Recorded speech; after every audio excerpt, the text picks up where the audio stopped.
Hello everybody. मेरा नाम doctor आशीष अवस्थी है और ये जो वीडियो हम लोग बना रहे हैं, इस वीडियो में आज हम आपको बताने जा रहे हैं कि जो हमारा पाइथन कोर्स जो हम लॉन्च करने जा रहे हैं, इस पाइथन कोर्स में हम कवर क्या क्या करेंगे, हमारे कंटेंट्स क्या होंगे और उन कंटेंट्स की डिलीवरी में हम लोग क्या क्या चीज़ें डिलीवर करेंगे। जैसे कि सबसे पहली बात है कि अगर कोई चीज़ हमें पढ़नी है तो सबसे पहले हमें उसके इंट्रोडक्शन के बारे में मालूम होना चाहिए। वो चीज़ क्या है, किस तरह की है, इसके बारे में मालूम होना चाहिए। तो सबसे पहली चीज़ जो हम शुरू करेंगे वो करेंगे पाइथन के बारे में।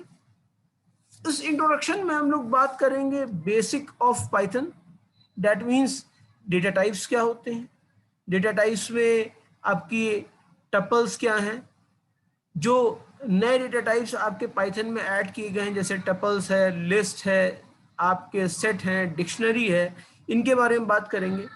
दूसरा, म्यूटेबल और इम्यूटेबल टाइप्स के बारे में बात करेंगे।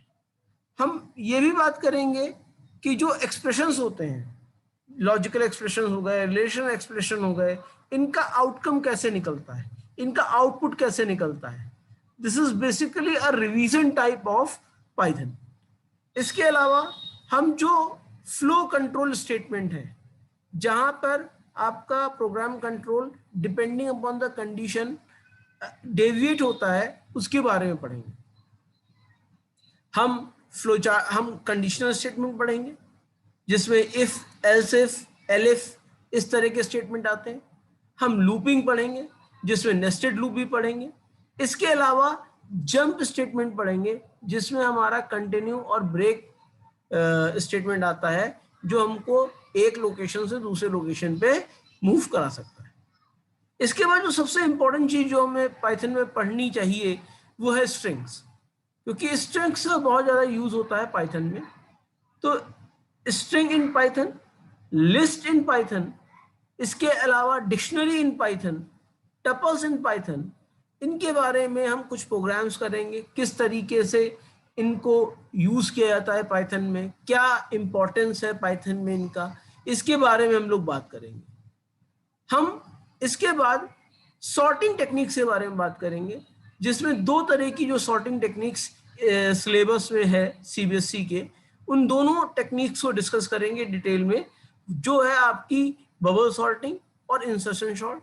इसके अलावा सिलेक्शन सॉर्टिंग के बारे में बात करेंगे कि किस तरीके से पाइथन में हम सॉर्टिंग कर सकते हैं। इसके आगे जो चीजें हम लोग कवर करेंगे वो आपके हैं फंक्शंस। फंक्शंस आपके बहुत इंपॉर्टेंट पार्ट हैं जो रीयूजेबिलिटी कॉन्सेप्ट्स को लाते हैं।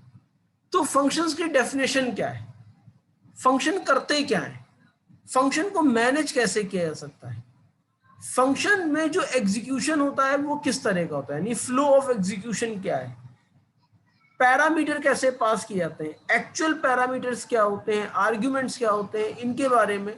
इसके अलावा वो किस तरह की वैल्यूज को रिटर्न कर रहे हैं, इसके बारे में हम लोग बात करेंगे। फंक्शन के बाद हम ये भी बात करेंगे जो हमारे वेरिएबल्स डिफाइन होते हैं, जो हमारे वेरिएबल्स उसके अंदर यूज होते हैं, उनका स्कोप क्या होता है, कहां तक कौन सा वेरिएबल यूज होगा। Then we will cover recursion. Recursion एक तरह का प्रोसेस होता है और ये बहुत ही इंपॉर्टेंट टॉपिक है। सीबीएसई के हिसाब से देखें या कभी भी प्रोग्रामिंग के हिसाब से देखें तो रिकर्शन एक बहुत इंपॉर्टेंट टॉपिक है। तो रिकर्शन में रिकर्शन होता क्या है, रिकर्सिव फंक्शन होते क्या है, रिकर्शन की जरूरत क्या पड़ी, वर्किंग क्या क्या है रिकर्शन की, और इसके अलावा रिकर्शन और आइटरेशन में डिफरेंस क्या है, और रिकर्शन के कुछ प्रोग्राम्स जो फ्रीक्वेंटली आते हैं। इसके अलावा हम पाइथन लाइब्रेरीज के बारे में बात करेंगे, क्योंकि देखिए पाइथन बहुत ही एक वेल रेनाउंड लैंग्वेज हो गई है आजकल। हर आदमी पाइथन को यूज कर रहा है। तो पाइथन को क्यों यूज कर रहा है, पाइथन को यूज इसलिए कर रहा है कि उसके पास लाइब्रेरीज बहुत सारी फ्रीली अवेलेबल लाइब्रेरीज हैं, जिनका यूज करके आप बहुत ज्यादा फंक्शनैलिटीज को यूज कर सकते हैं। तो हम पाइथन लाइब्रेरीज के बारे में पढ़ेंगे कि लाइब्रेरीज होती क्या है, कैसे उनको बनाया जाता है, कैसे हम अपने पाइथन प्रोग्राम में उनको इंपोर्ट कर सकते हैं, उनको यूज कर सकते हैं, हम अपनी लाइब्रेरीज कैसे क्रिएट कर सकते हैं। इसके अलावा हम पाइथन में सर्चिंग कैसे करते हैं, यानी किसी भी चीज को अगर सर्च करना हो लिस्ट में, टपल में, आपके किसी भी डेटा सेट में, तो उसको करेंगे कैसे। तो उसके लिए हमारे पास दो तरह की सर्चिंग होती है, एक लीनियर सर्च होती है, एक आपकी बाइनरी सर्च होती है। इन दोनों के प्रॉब्लम्स को सॉल्व करेंगे, इन दोनों को हम पढ़ेंगे किस तरीके से आप सर्चिंग परफॉर्म करेंगे। इसके बाद जो अगली चीज आएगी, that is another important things and काफी स्कोरिंग चीज होती है, जिसको कहा जाता है फाइल हैंडलिंग। फाइल हैंडलिंग में फाइल्स क्या होती हैं, डेटा फाइल्स क्या होती हैं, इसके अलावा फाइल्स को हम ओपन कैसे करते हैं, फाइल्स को क्लोज कैसे करते हैं, फाइल्स के अंदर डेटा राइट कैसे करते हैं, और फाइल से हम डेटा रीड कैसे करते हैं, यानी वर्किंग विद द फाइल्स। इसके बाद हम स्टैंडर्ड इनपुट आउटपुट और जो एरर्स आते हैं उनके बारे में हम डिस्कस करेंगे कि क्या एरर्स आते हैं, क्या हमको चीजें देखनी चाहिए, किस तरीके से हमको चीजें मैनेज करनी चाहिए जिससे कि हम एरर फ्री प्रोग्राम्स बना पाए।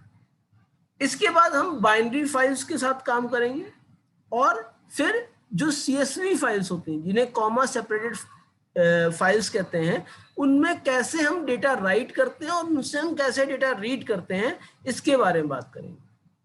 कुछ चीजें एडिशनल जो हम पाइथन के कोर्स में पढ़ेंगे, जो पाइथन में नहीं है लेकिन हमें पढ़ना जरूरी है, वो है एल्गोरिथम। एल्गोरिथम बहुत इंपॉर्टेंट रोल देता है आपके किसी भी प्रोग्रामिंग में। तो एल्गोरिथम है क्या, एल्गोरिथम की कॉम्प्लेक्सिटी आप कैसे कैलकुलेट कर सकते हैं, और उसमें बेस्ट केस, एवरेज केस और वर्स्ट केस को हम किस तरीके से कवर करेंगे। तो ये मेरा पूरा पैटर्न है जिसके थ्रू हम पाइथन के लेक्चर्स को डेवलप करेंगे, डिलीवर करेंगे। और पाइथन के लेक्चर्स में के अलावा हम आपको इसके नोट्स, इसके अलावा असाइनमेंट शीट्स, इसके अलावा प्रैक्टिस शीट्स, इसके अलावा रेगुलर असेसमेंट करके जो मार्क्स आ रहे हैं उससे हम ये स्पेकुलेट करने की कोशिश करेंगे कि आप पाइथन के सब्जेक्ट में कितने मार्क्स सिक्योर कर सकते हैं, क्योंकि कंप्यूटर एक सिक्योरिंग सब्जेक्ट है। तो I don't want anybody to secure less than 90 marks, this is approximation. तो इसकी कोशिश करेंगे। तो ये हमारा आउटलाइन था कोर्स का। If you are interested then please contact with the following address which is showing on the screen. And thank you very much. Again, I am Dr. Ashish Awasthi. Now over to you all. Thank you.